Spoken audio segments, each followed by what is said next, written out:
माँ सरस्वती के चरणों में नमन करते हुए इस वीडियो को प्रारंभ कर रही हूँ। प्यारे बच्चों, पिछले वीडियो में मैंने आपको गर्भकालीन विषाक्तता के बारे में बताया था। गर्भावस्था के दौरान चौथे महीने से गर्भकालीन विषाक्तता की स्थिति स्पष्ट नजर आती है। ये तब नजर आती है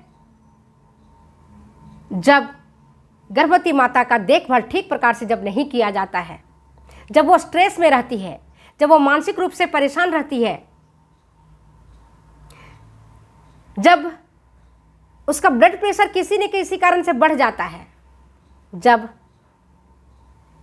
पेशाब से अधिक मात्रा में यूरिया निकलने लगता है, शरीर में सूजन आने लगता है, तो इस स्थिति को हम गर्भकालीन विषाक्तता कहते हैं, जो माता और गर्भस्थ शिशु दोनों के लिए ही खतरनाक है, दोनों के लिए जानलेवा है। अब हम देखते हैं, पिछली वीडियो में मैंने आपको प्री एक्लेम्पसिया के बारे में बताया था, थोड़ी जानकारी दी थी। तो अगर आप जानना चाहते हैं, पिछला वीडियो को आप देखेंगे तो इस वाली वीडियो को में जो हम आपको बातें बता रही हूँ, आपको कंसेप्ट क्लियर हो जाएगा। उन बातों को न दोहराते हुए मैं अपनी बातों को आगे बढ़ाती हूँ और बताती हूँ कि प्री एक्लेम्पसिया को तीव्रता और उच्च रक्तचाप, हाई ब्लड प्रेशर के आधार पर और उसकी एक्यूटनेस, इंटेंसिटी के आधार पर इसको हम 4 वर्गों में बांट सकते हैं। कितने प्रकार के प्री एक्लेम्पसिया हैं? तो ये 4 प्रकार के हैं। अगर प्रश्न पूछा जाए कि प्री एक्लेम्पसिया कब होता है, क्यों होता है, कितने प्रकार का है, इस स्थिति में रोगी को कौन कौन सी बातों पर ध्यान देना पड़ता है, कैसे हम प्री एक्लेम्पसिया से गर्भवती माता को बचा सकते हैं, तो इन सारी चीज़ों को मैं बता रही हूँ। तो सबसे पहले मैं ये बता रही हूँ कि प्री एक्लेम्पसिया जो टॉक्सिमिया प्रेगनेंसी का एक्यूट वाला पार्ट का भाग है, ये 4 प्रकार का है। किसके आधार पर? ब्लड प्रेशर के आधार पर। पहला है पोटेंशियल प्री एक्लेम्पसिया। विशुद्ध रूप से आप पढ़ना, ध्यान से पढ़ना तो देखोगे, पहला इसका है पोटेंशियल प्री एक्लेम्पसिया। उच्च रक्तचाप के आधार पर इसको बांटते हैं, 4 प्रकार का है। पहला है पोटेंशियल प्री एक्लेम्पसिया, दूसरा है मंद, जिसको हम माइल्ड प्री एक्लेम्पसिया कहते हैं, तीसरा है प्रच्छन्न प्री एक्लेम्पसिया, और चौथा है तीव्र एक्लेम्पसिया। और ये तीव्र एक्लेम्पसिया ही आगे चल करके एक्लेम्पसिया में बदल जाता है। तो जब गर्भवती माता का ब्लड प्रेशर 140/90 मिलीमीटर मरकरी रहता है, तब इसको हम पोटेंशियल प्री एक्लेम्पसिया कहते हैं। मतलब अभी प्री एक्लेम्पसिया का स्टार्ट ही हुआ है।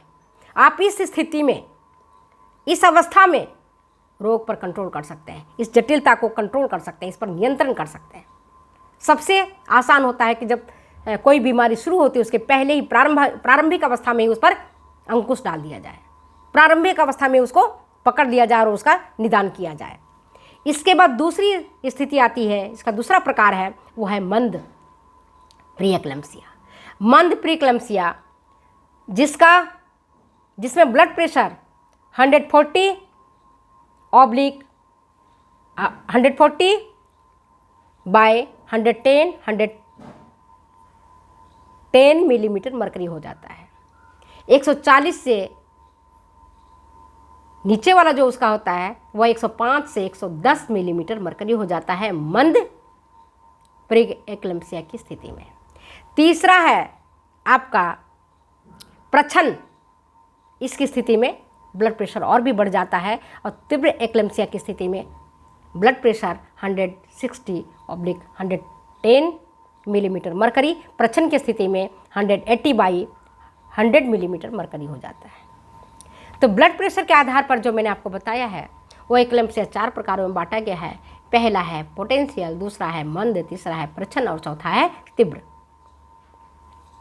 अब हम ये देखते हैं कि एक्लेम्पसिया के स्थिति में क्या लक्षण और संकेत गर्भवती माता को उत्पन्न हो जाता है। गर्भवती माता को कौन से संकेत उत्पन्न होते हैं, कौन से सिम्टम्स उत्पन्न हो जाते हैं, कौन से साइंस उसको दिखाई पड़ने लगता है उसकी बॉडी में। तो सबसे पहले है उसकी वजन में तेजी से वृद्धि होने लगती है।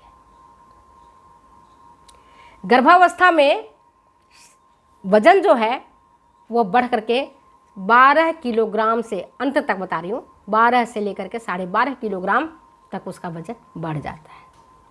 जबकि अभी जो RDA 2020 के हिसाब से हमने देखा है तो कहते हैं कि 10 किलोग्राम से ज़्यादा उसका वजन नहीं बढ़ना चाहिए, 10 से 10.5 किलोग्राम। सामान्य तौर पर तीसरे माह से गर्भवती स्त्री के वजन में वृद्धि होने लगती है। प्रथम 3 माह में तो पता ही नहीं चलता है कि माता प्रेग्नेंट है या नहीं है, एक स्त्री प्रेग्नेंट है या नहीं है, इसका अंदाज़ा नहीं लगता है। लेकिन जैसे जैसे उसका वजन बढ़ता है, उसका पेट का आकार बढ़ता है, उसका गर्भाशय का आकार बढ़ता है, उल्ब तरल बढ़ने लगता है। जो गर्भाशय आपका बहुत छोटा रहता है, एक कुंवारी लड़की है उसका 50 ग्राम का रहता है, वो आगे बढ़ करके बहुत फैल जाता है, बहुत बड़ा हो जाता है, करीब 250 से 300 ग्राम तक उसका गर्भाशय का आकार बढ़ जाता है। तो 3 माह में वजन में वृद्धि होनी चाहिए 500 ग्राम की। लेकिन प्री एक्लेम्सिया की स्थिति में वजन की वृद्धि ज़्यादा होने लगता है। और क्यों ज़्यादा होता है? क्योंकि बाह्य कोशीय स्थानों में जल भरने लगता है। एक्स्ट्रा सेलुलर सैप जिसको कहते हैं, लिक्विड कहते हैं, उसमें पानी भरने लगता है। और जब पानी भरेगा शरीर के कोशिकाओं में, तब सूजन की स्थिति उत्पन्न हो जाती है। सूजन में क्या होता है? बॉडी फूलता ही तो है, क्योंकि उसके शरीर के भीतर पानी भरने लगता है, बाह्य कोशीय रसों में तरल पदार्थ भरने लगता है।